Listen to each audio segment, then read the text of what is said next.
Hello, how are you? How's it going? A little bit of a different video this week. I feel as though this is an important story to share and a great PSA for all of y'all watching. Long story short, I'm not gonna worry you, I am fine, but again, let me tell the story. Growing up with a dad as a physician, in a weird way, I've always felt sort of like immune. I felt like a superhero, someone who nothing physically could go wrong to. And whether that was like the naivete of being young or just the fact that I had access to a doctor at all times, I don't know. Anytime anything physically goes wrong with me, I can send my dad a text message, give my dad a call, and he can give me at least some advice and calm my anxiety. But of course, I'm 31, and as anyone knows, aging into adulthood, you need to take care of yourself. No one is going to advocate for you like you. So one of the things I started doing over the years is I go to the dermatologist, I get in a full paper gown, fully naked. The doctor comes in with a magnifying glass and looks at every single one of my moles. Initially, it was kind of scary because not only are you just naked in front of a stranger, I have a lot of moles, and the more they go unchecked, the more I'm afraid something's secretly wrong with one of them. In January, that happened. The first time I ever had one of those dermatology appointments go wrong. I had someone point out, that looks weird, that looks dark, that looks atypical, we should do a biopsy on it. And I wouldn't consider myself a hypochondriac, but in that moment, oh my God, I have never been more terrified in my life. I started thinking about, my mortality, my physicality, everything I eat, everything I put on my body. I'm like, what have I done wrong? I tend to jump ahead and go to worst case scenario. So I immediately thought, well, that's melanoma. I'm done. I'm cooked. It's over. They did a biopsy on the mole. They cut it off, which for anyone that's wondering, that means they take a scalpel and they shave the top of it off and then they send it to a lab. There's this painstaking week where they're processing it and they say, if we call you, that's probably a bad sign. So I got back from a run one morning and I get a call from the skin center. Totally not freaking out at all. They put me on weirdly a 30-minute hold time too. So I was pacing around in my front yard for 30 minutes waiting to find out if I have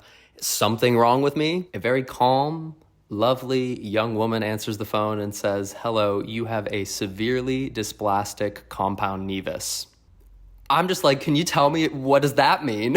Is that bad? Sounds bad. You use the word severe. This turns to that and they say, well, it's not cancer, but it's the stage before cancer. So you need to come in, have a surgery and get it cut out of you. So I finally did that. I have like 7 or 8 stitches on the middle of my chest. They cut out a piece of me that was like this big, which just... You're awake for it. They take a scalpel to your chest. It made me so queasy. If I'm being honest, it was fucking horrible. It was horrifying. It's like I was in a Saw movie for a moment. Personally, I'm really happy that this is centered right on the middle of my chest. And it may look small in proportion to everything else, but it's fucking massive. I was honestly more just worried about the stress of this whole thing on my body because I lose sleep like it's nobody's business. And if I think something's wrong with me, I will not sleep for weeks and weeks and weeks. This is all to say, you are not immortal.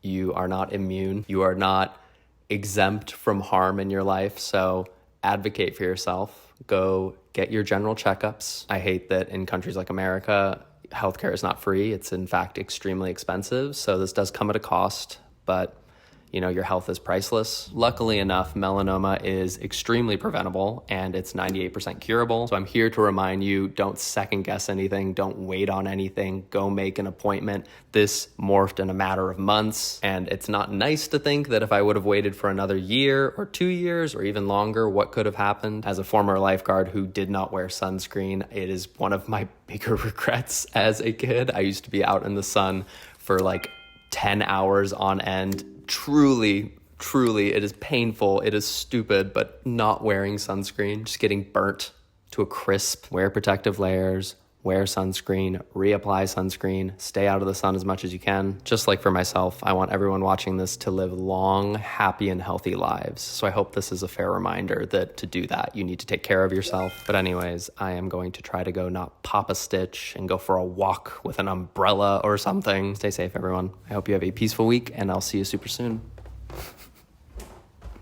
Bye.